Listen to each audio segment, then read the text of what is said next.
عزیز طلباء و طالبات، بڑی خوشی کی بات ہے اور مسرت کی بات ہے کہ آپ سبوں کے لیے مسلسل میں ویڈیو اپلوڈ کرتا جا رہا ہوں، اور مقصد یہی ہے کہ آپ سبوں کا امتحان کچھ ہی دن باقی بچے ہیں، اس میں کسی طرح کی کوئی کمی محسوس نہ ہو اور مکمل طور پر پوری تسلی کے ساتھ آپ امتحان دے سکیں اور بھرپور نمبر سے آراستہ ہوں، کامیابی اچھی ملے۔ اس مقصد سے ویڈیو اپلوڈ کیا جا رہا ہے، اور آج بھی اسی کی ایک کڑی ہے کہ ایک دوسرا پارٹ اس کا ایگزام سے ریلیٹڈ ہی اور بک پارٹ اور گرامر پارٹ سے متعلق اور مصنفین سے متعلق جو میں نے کل کہا تھا، انہی چیزوں پر مشتمل یہ ویڈیو آج بنایا جا رہا ہے۔ چنانچہ بغیر کسی دیر کیے ہی ہم آگے بڑھیں گے، اور دیکھیے کہ اس کے سوالات اور جوابات ایک ساتھ لکھے ہوئے ہیں۔ بس شروع کیا جا رہا ہے۔ سوال نمبر 1، ڈرامہ کسے کہا جاتا ہے؟ ظاہر سی بات ہے کہ ڈرامہ آپ کے سلیبس میں شامل ہے، ایک چیپٹر، اس لیے ڈرامہ سے متعلق سوال کیا جا سکتا ہے اور سمپل کوشچن میں بھی آیا ہوا ہے۔ جواب: ڈرامہ ادب کے اس صنف کو کہا جاتا ہے جس کے ذریعے سے انسانی زندگی کے واقعات محض بیان کیے جانے کے کر کے دکھائے جاتے ہیں۔ سوال نمبر 2، قافیے کی تعریف کیجیے اور مثال بھی دیجیے۔ یعنی یہ کہ قافیہ علم عروض کے کس چیز کو کہا جاتا ہے؟ شعر و شاعری کے بنانے کے جو اصول ہیں، قواعد ہیں، ان سے متعلق ایک اصطلاح ہے قافیہ، اس کی تعریف آپ کو لکھنا ہے۔ اگر ایسا سوال آتا ہے تو اس کا جواب آپ تسلی بخش دیکھ سکتے ہیں۔ ان ہم وزن و ہم آواز الفاظ کو کہا جاتا ہے جو اشعار کے آخر میں ردیف سے پہلے آئے۔ جیسے غالب کا شعر ہے، کوئی امید بر نہیں آتی، کوئی صورت نظر نہیں آتی، میں بر اور نظر قافیہ ہیں۔ سوال نمبر 3، سعادت علی کو انگریزوں نے اودھ کے تخت پر کیوں بیٹھایا تھا؟ اس طرح کے سوالات بڑے فیمس ہیں، کئی سالوں سے آتے رہے ہیں سوالات، اس لیے اس سلسلے میں نے بڑے اچھے سے ڈھنگ سے اختصار کے ساتھ کچھ سوالات دے دیے ہیں۔ سعادت علی کو انگریزوں نے اودھ کے تخت پر کیوں بیٹھایا تھا؟ جواب: سعادت علی آصف الدولہ کا بھائی، انگریزوں کا دوست اور عیش پسند انسان تھا۔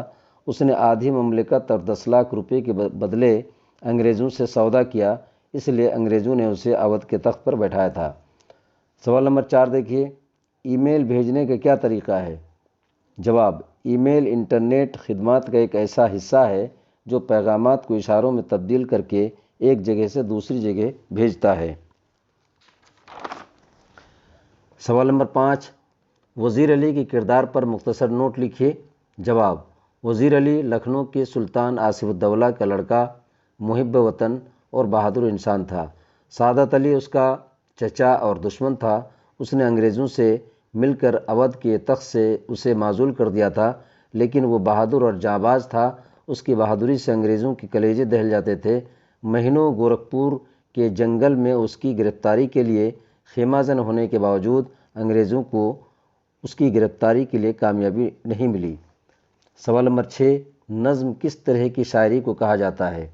ظاہر سی بات ہے کہ بہت ساری نظمیں آپ نے پڑھی اس سال، اور کئی نظم شامل ہیں آپ کی کتاب میں۔ ہو سکتا ہے نظم کی تعریف پوچھ لی جائے، اس لیے اس کی تعریف اس میں بڑی اہمیت کا حامل ہے۔ جواب: نظم اس کلام موضوع کو کہا جاتا ہے جسے ایک موضوع کے تحت یا ایک ہی واقعے کو تسلسل کے ساتھ وزن اور بحر کے مطابق پیش کیا جائے۔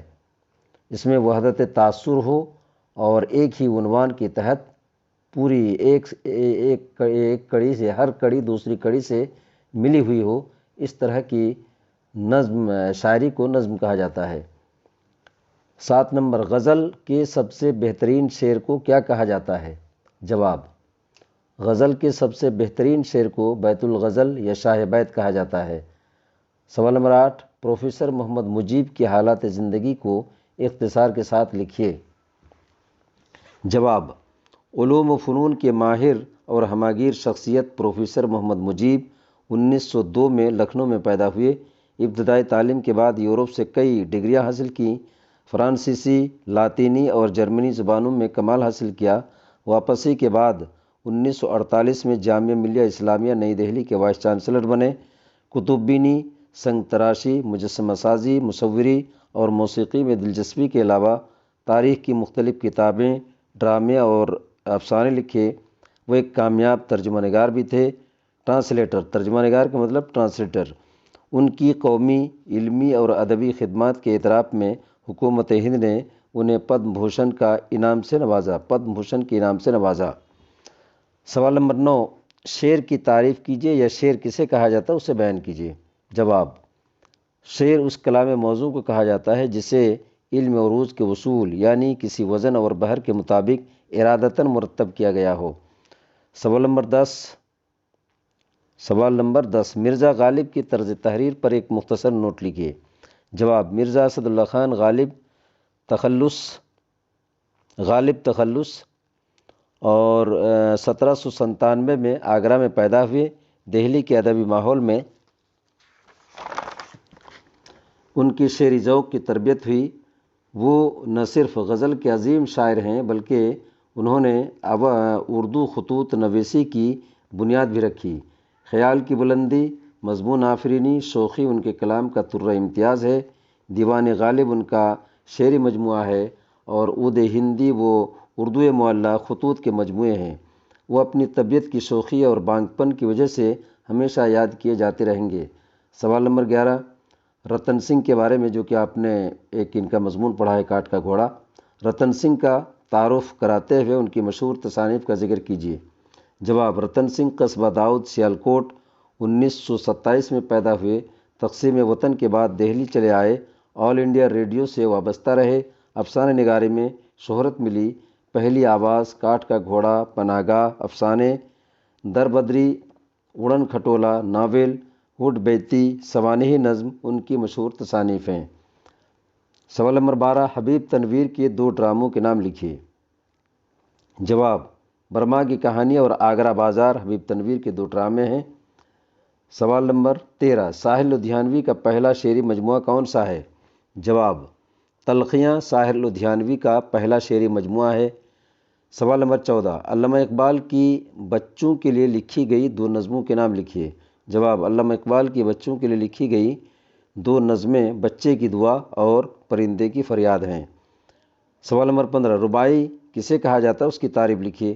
جواب، 4 مصرعوں والی شاعری جسے ایک خاص بحر میں تحریر کی گئی ہو اسے رباعی کہا جاتا ہے، اور جس خاص بحر میں اس کو لکھا جاتا ہے رباعی کو وہ بحر حجاز ہے۔ میں نے لکھا نہیں لیکن شاید آپ لوگوں کو یاد ہو، بحر حجاز میں ہی رباعی کہی جا سکتی ہے۔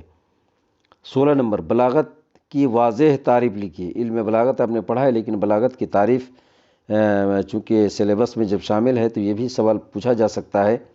بلاغت اس صنعت کو کہا جاتا ہے جس میں ایسے الفاظ کا انتخاب کیا جائے جو بولنے، سننے اور لکھنے میں موزوں اور مناسب حال ہو اور اہل زبان کی بول چال کے مطابق بھی ہو، جس سے لفظی و معنوی حسن جاذبیت کی تصویر جھلکے، کسی طرح کی لفظی و معنوی پیچیدگیاں نہ ہو۔ آپ کو شاید یاد ہو کل میں نے وعدہ کیا تھا کہ اس ویڈیو میں جو آج بنایا جا رہا ہے اس میں مصنفین کی طرز تحریر، ان کی مختصر سوانح حیات کا ذکر کیا جائے گا۔ چنانچہ 4 جو شعراء کرام اور مصنفین ہیں ان کا اختصار کے ساتھ میں نے ان کی آٹو بایوگرافی پیش کیا ہوا ہے، اس کو بھی آپ دیکھیں گے اور انشاءاللہ اس میں بھی کامیابی حاصل ہوگی۔ اگر اس طرح کے سوالات آتے ہیں یہ بڑا کارگر ثابت ہوگا۔ نمبر 1 میں اسماعیل میرٹھی، 2 نمبر سید احتشام حسین، 3 نمبر حبیب تنویر اور 4 نمبر ساحر لدھیانوی۔ یہ 4 بڑے اہم مصنفین اور شعراء کرام ہیں۔ ان کی زندگی سے متعلق، ان کی کتب سے متعلق اختصار کے ساتھ بیان کیا گیا ہے، اسے ضرور آپ دیکھیں گے۔ اور آج کا ویڈیو یہیں سب ختم ہو رہا ہے۔ مجھے امید ہے کہ اس کو آپ دیکھیں گے اور اس سے بھرپور فائدہ اٹھانے کی کوشش کریں گے۔ شکریہ۔